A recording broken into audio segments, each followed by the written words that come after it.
ambayo tutayatatua. Na ndugu zangu, niwaeleze tu, hii mikopo ambayo inatoka sasa hivi kupitia mfuko wa maendeleo ya vijana haijatoka kila mahali katika awamu ya kwanza. Kuna mikoa bado haijapata, lakini kuna wilaya ndani ya mikoa husika bado haijapata.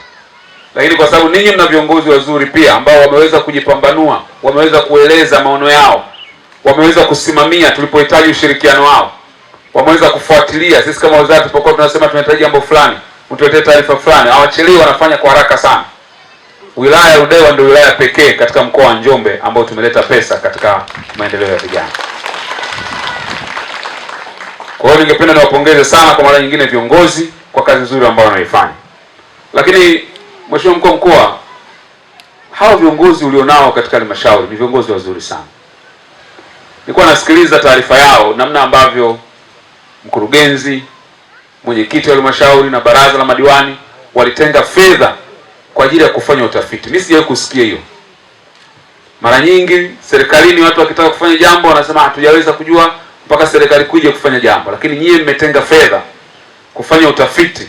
Utafiti ule, matokeo yake yale ndio yameleta sisi kutupa imani ya kuleta hizi fedha hapa katika wilaya ya Ludewa. Lakini pia Mheshimiwa mbunge naye kupitia mfuko wake wa jimbo akatenga fedha pia kuhakikisha anaongeza nguvu katika lile jambo.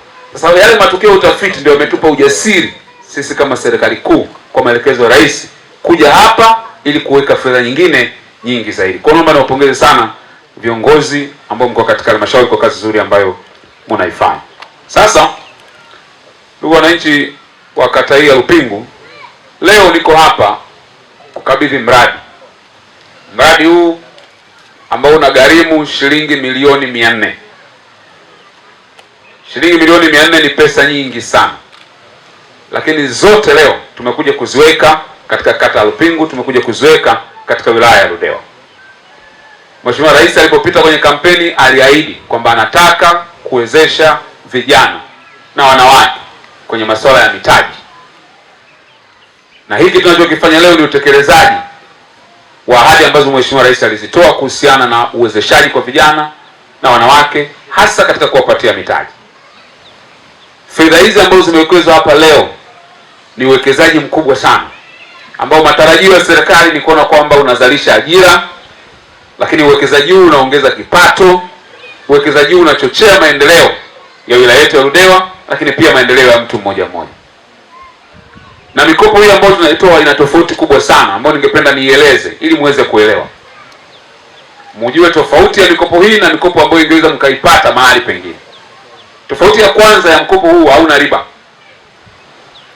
Mheshimiwa Rais alielekeza kwamba kusiwe na riba ili urejeshaji uwe mwepesi kwa vijana hao ambao wanafanya shughuli mbalimbali ikiwemo hii ya ufugaji wa samaki. Lakini pili, mikopo haina dhamana.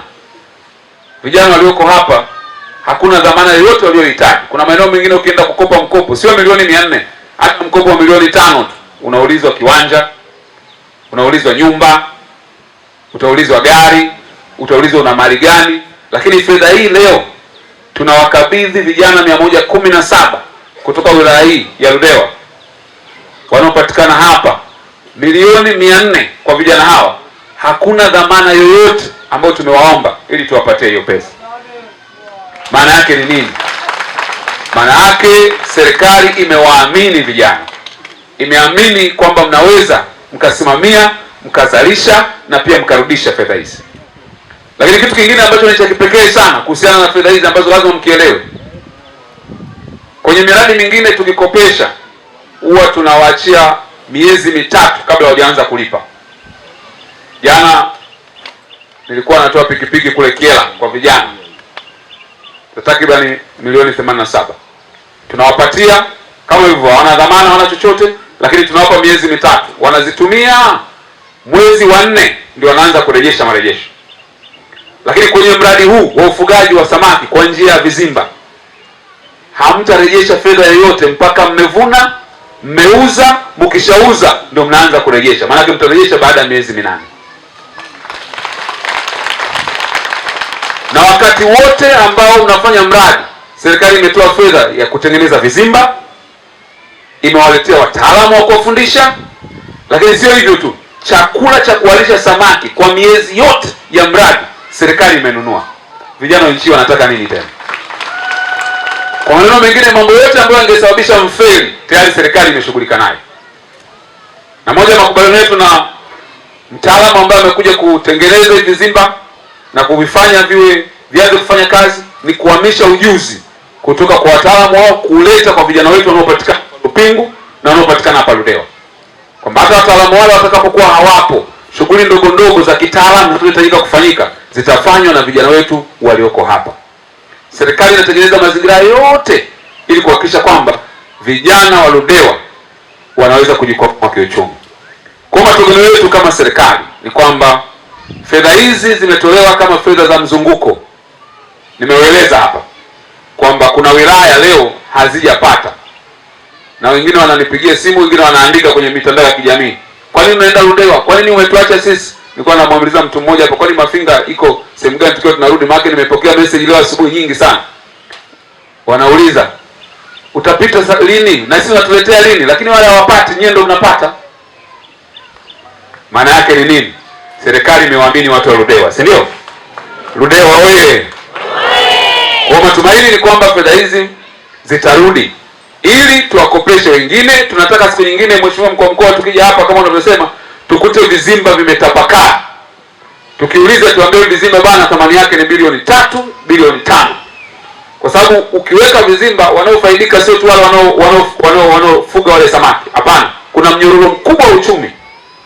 Wasafirishaji watakuwepo huko ndani, na baadaye ameelezea kwa mkuu wa mkoa, lakini maono ya serikali kwamba hata vyakula tuweze kutafuta namna ya kuvitengenezea huku. Kwa maana yake tunaweza tukaja kuwa na kiwanda kidogo cha kutengeneza chakula, wataajiriwa vijana pale. Maana yake ni kwamba tutatengeneza mnyororo mkubwa wa uchumi ambao utawabeba vijana. Kwa hiyo naomba vijana tuwe na nidhamu. Tumeshafundishwa na tulihakikisha moja ya masharti ya mikopo hii, vijana lazima wafundishwe. Wamefundishwa, wameelekezwa, na hatutawaacha pekee. Mkiwa mnaendelea, kutakuwa kuna utaratibu wa kuwatembelea mara kwa mara. Kama kuna changamoto itazungumzwa ili tuhakikishe kwamba tumeitatua, lakini mwisho wa siku tunataka tupate mfano. Mimi natamani nikiwa natembea maeneo mengine ya nchi hii niwe natoa mfano wa Ludewa. Natamani siku moja nisimame mahali niwaambie, jamani, nataka mkajifunze wapi? Ludewa. Kijiji cha Lupingu, muende pale mtajifunza ili mjue namna ya kufanya vitu. Naamini hiyo jambo linawezekana, na kwa namna nilivyowaona na viongozi wenu, sina shaka kwamba ninyi mtakuja kuwa mfano katika taifa hili, katika eneo hili. Lakini kingine ambacho ningependa kusisitiza, hawa ni wawekezaji. Sasa hawa vijana walioko hapa ni wawekezaji. Tulimwona mwekezaji alikwenda kuweka jiwe la msingi pale kwenye hoteli yake, lakini ukizungumza, yeye ametuambia amejenga hoteli yake karibu milioni 300, sio? Karibu milioni 300 amewekeza pale. Sasa tunazungumza vizimba milioni 400. Vile vile ambavyo tunamheshimu yeye kama mwekezaji, tuheshimu na uwekezaji wa vizimba, kwa sababu maana yake kule kuna hoteli moja na milioni 100 nyingine ingebakia pia kufanya finishing kidogo.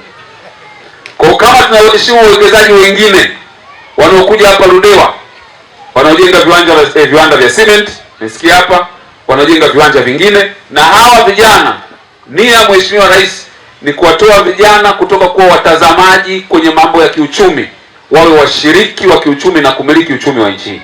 Ndio maana unaona mikopo ni mikubwa, milioni 400. Maana yake anasema mimi sitaki vijana wawe wachuuzi, nataka vijana wawe wazalishaji na wawe wawekezaji, ili wawe wanalipa kodi kwa ajili ya maendeleo pia ya wilaya yetu na taifa kwa ujumla. Kwa hiyo ningeomba pia jambo hili tulizingatie. Napomalizia, nimesikia changamoto mlizozizungumza kuhusiana na kituo cha afya, hasa katika kata hizi mbili ambacho Mheshimiwa Kamunga tayari ameshanikabidhi andiko pale, na mimi niwaahidi tu swala la afya ni ajenda ya muhimu ya serikali ya awamu ya 6, lakini ni ajenda ya muhimu iliyoko ndani ya moyo wa Mheshimiwa Rais. Nitapeleka salamu hizi na nitapeleka uhitaji huu, na ninaamini kwamba jambo hili litafanywa kazi na mtapata kituo cha afya kama ambavyo mumekiainisha. Na kujulisha kwamba jambo hilo linawezekana ni uwekezaji wa ambulance ambayo ya majini, ambulance boat ambayo takriban milioni 400. Kama imeweza kuwekezwa hiyo, maana yake inaonyesha kwamba Mheshimiwa Rais na serikali ya awamu ya 6 inajali afya za watu wake. Kwa hiyo tutulie wakati mchakato mwingine inaendelea, lakini muwe na uhakika kama vitu vyote hivi vimefika. Kama alileta ambulance boat, alifanya vitu vingine, amejenga na shule mahali mbalimbali, na leo amewaletea milioni 400. Nataka mseme awawazie mema nyie watu? Anawazia mema, sio? Kwa maana yake na hata hicho ambacho tumekisema lazima na chenyewe pia kitakuja.